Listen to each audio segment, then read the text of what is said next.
Danglas. That's all.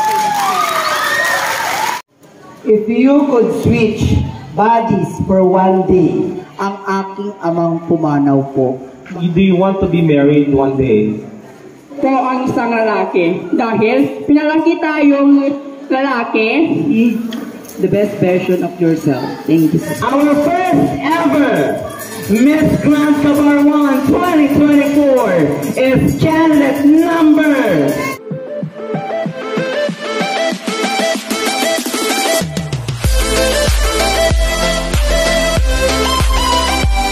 First on the list, makakahinga ka na ng maluwag dahil part ka ng top 5. Candidate number...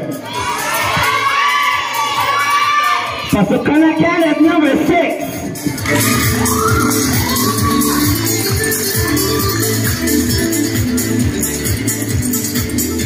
You are also part of our top 5 finalists for this Miss Grand Cabarwan 2024. Candidate number 5.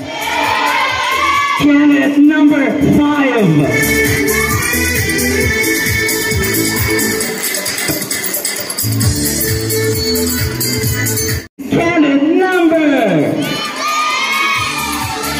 number 7.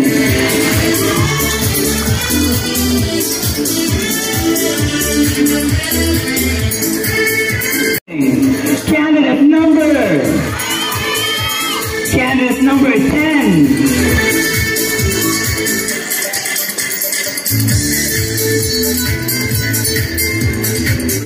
You are also part of our top 5 finalists. Candidate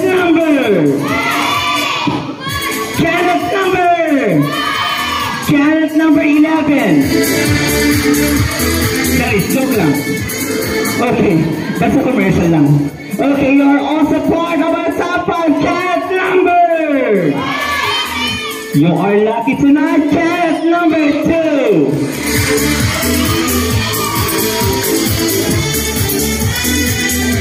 Time, they can now picture George.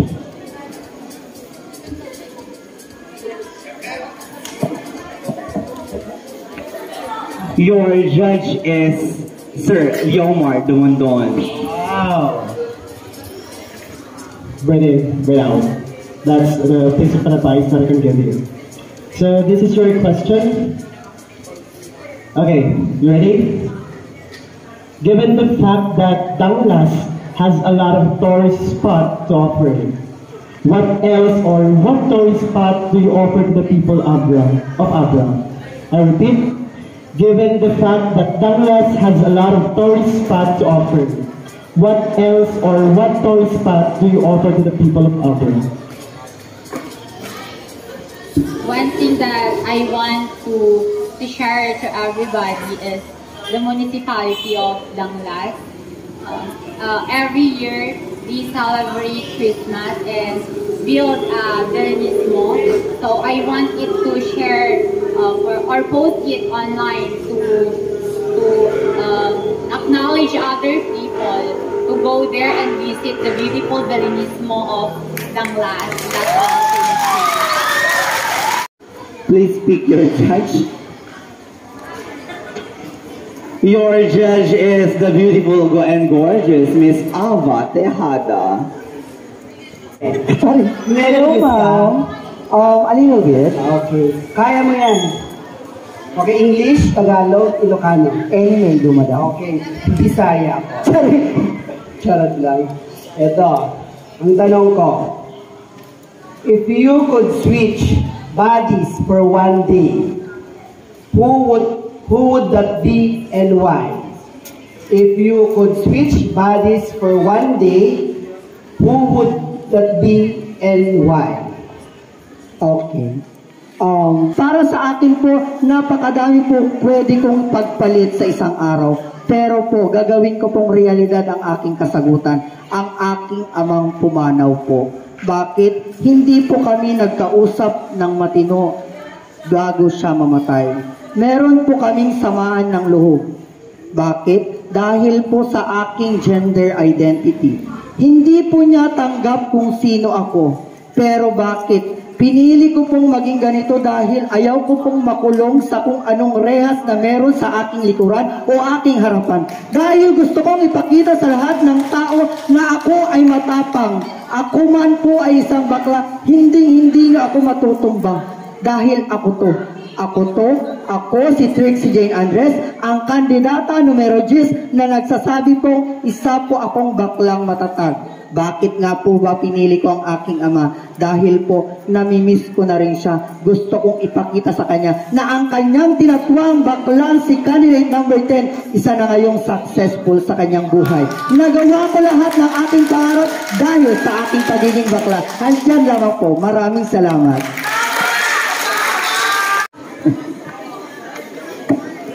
And your judge is Sir Master Teacher 3, Sir Philip Canaoro. Candidate 7, do you feel nervous? Okay, that's normal. So, you are a transgender. So do you want to be married one day?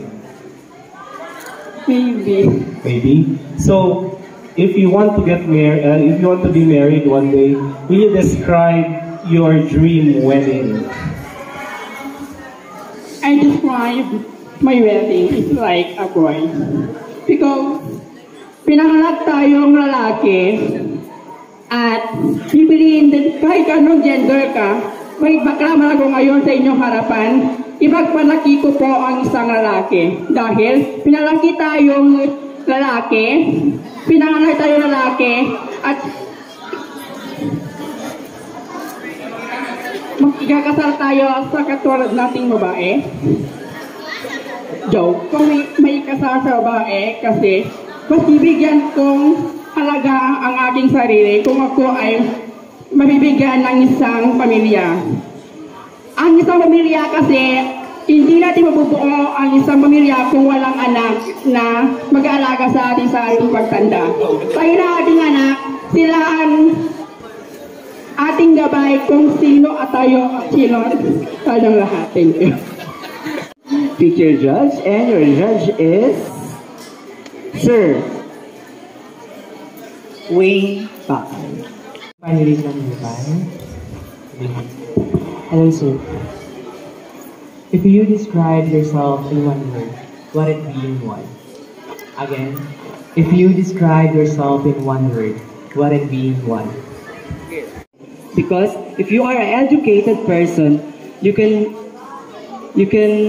find a good job in order to become successful in your life.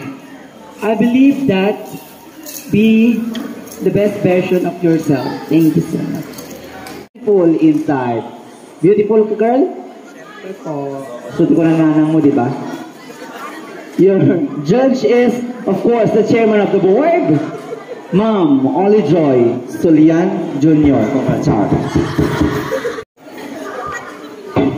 Hello. Okay. Makinig ka ng mabuti. Ngayong Pasko, diba, bago natin ipinagdiwang ang Pasko ngayong taon, maraming mga kalamidad ang naranasan natin ng mamamayang Pilipino. At ngayon, may mga kababayan tayo na nagdiwang ng kanilang Pasko sa mga evacuation centers, especially sa mga affected ng eruption ng Mount Canlaon, at ngayon yung mga binabaha sa Mindanao. Now, paano ka magiging instrumento o pang magbigay ng saya sa mga kababayan natin na tila nawalan or nawawalan na ng pag-asa para may pagdiwang ang Kapaskuhan at salubungin ang bagong taon or 2025? Thank you, Mr. Kami, yung mga nasunugan, para meron po silang bagong magpapasko po sila, may saya at sigla dahil nabigyan ko sila ng konting tulong na nanggaling sa aking puso. Yun lamang po. Maraming salamat. Our Miss Grand Cabaron, second runner-up is candidate number 2.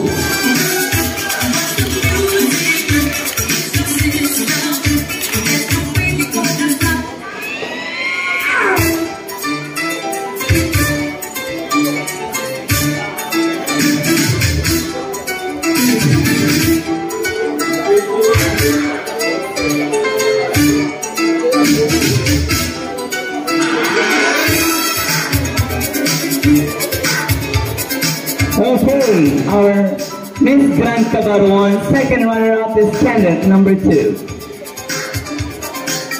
Our Miss Grand Cabaruan first runner-up is Kenneth, number 10.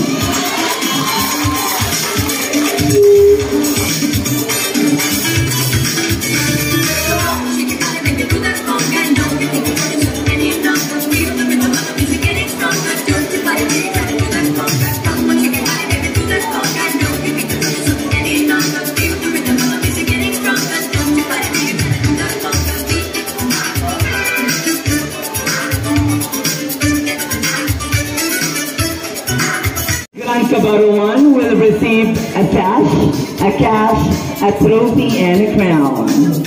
And to be awarded by Ma'am Olga Julian and Barangay Captain Gilbert Tan, Sir Glenn Benaventura, and Kagawa Dramali Benaventura. Smile girls! Sino kaya ang mag-uwi ng Miss Grand Cabaruan 2024? Sino? Smile! Ang hindi ngumiti, agawid kunso. Okay. Our first ever Miss Grand Cabaruan 2024 is candidate number 6.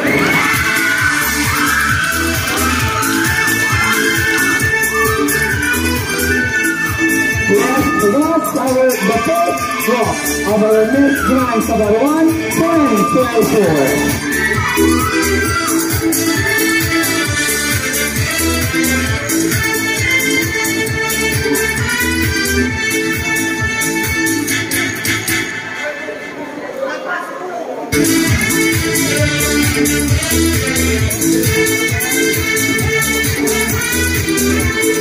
And of course, ulit ang manan ako when nagisi mayat na party na jamming tonight. Please angkay pa agawid. When agisi day amin abingana kayat yo. Everyone, you can join us after the program. And of course, let's hear the closing remarks by our Kagawa Dramalin Benaventura.